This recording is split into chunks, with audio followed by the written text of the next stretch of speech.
রদ করার ক্ষমতা পৃথিবীর মানুষের নেই, একমাত্র আল্লাহরই ক্ষমতা।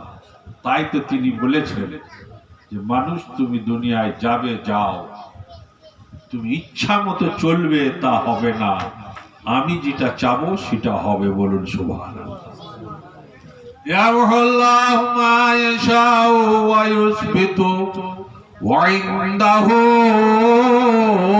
উম্মুল কিতাব। আমি রাজা বাদশাহ এবং পৃথিবীর সম্রাট,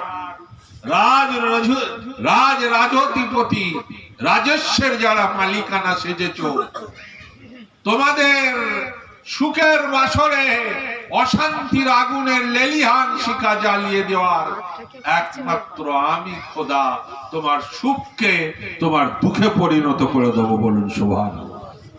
আবার আল্লাহ পারবেন না? পারবেন না। এটা আল্লাহ। যে পৃথিবীর ঘর বাড়ি, পৃথিবীর জীবন ক্ষমতা, যৌবন, পৃথিবীর রাষ্ট্র ক্ষমতা, পৃথিবীর সমস্ত কিছু দম্ভ দাম্ভিকতা, দম্ভ এবং দাম্ভিকতা সব আল্লাহ রাব্বুল আলামিন বলছেন আমি চোখের পলকে নির্মূল করে দিতে পারি। ইয়ামহুল্লাহু মা ইয়াশাউ, আমি চোখের পলকে সব এই পৃথিবীর ধরনের ধূলিকণা তোমাদের আয়ত্তে নেই। ইজা জুলজিলাতিল আরদু জিলজালাহা, তোমরা বোঝার চেষ্টা করো যে মাটির উপর দাঁড়িয়ে রয়েছো, বিল্ডিং করছো, কংক্রিটের বিল্ডিং। এই কংক্রিটের বিল্ডিং এবং দুর্গেও যা কিছু তৈরি করেছো, আমার মাটির উপর তৈরি করেছো, ও মাটি আমার সৈন্য।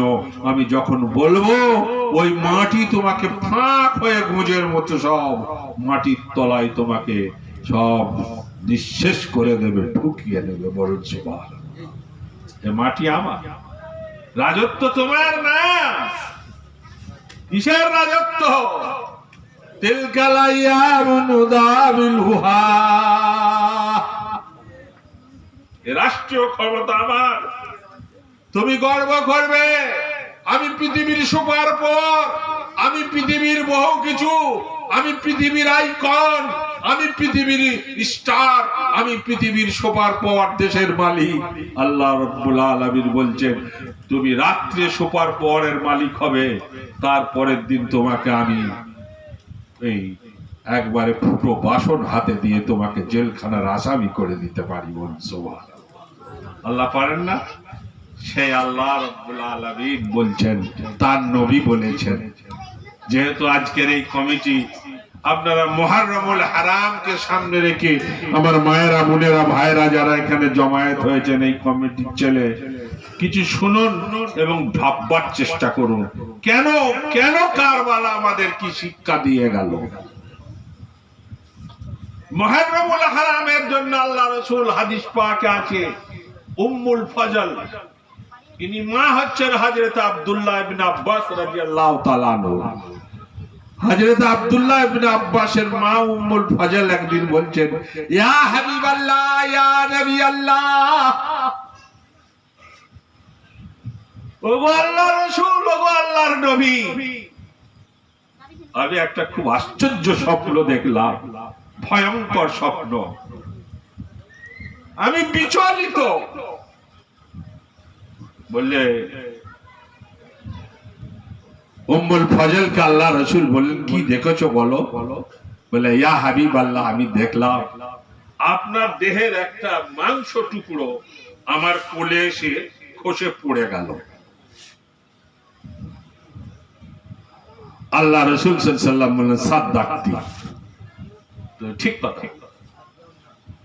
কিছুদিন পর আল্লাহ রাসূল বললেন, তুমি এই প্রশ্ন, এই খাব, এই স্বপ্নের মানে বুঝতে পারবে।